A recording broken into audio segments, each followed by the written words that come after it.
திருச்சிற்றம்பலம். அவனருளாலே அவன்தால் வணங்கி திருவாசகம் ஓதுவோம், திருக்குறள் பெறுவோம்.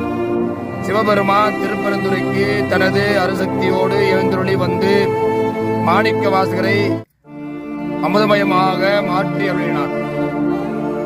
அவரை கருவியாக கொண்டு திருவாசகத்தை அருளி செய்தார். அழகிய திருச்சிற்றம்பலமுடையான் என்று கைசாத்து விட்டான். ஊழி காலத்தில் தன் தனிமையை தவிர்க்க பத்திரமாக தன்னோடு வைத்துக் கொண்டான்.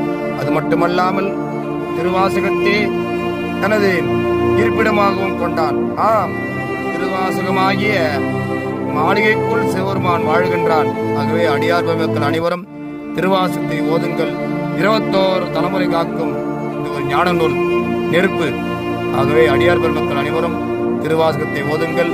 அடியார் பெருமக்கள் மட்டுமல்லாமல் பொதுமக்களும் பக்தர்களும் அனைவரும் ஓது.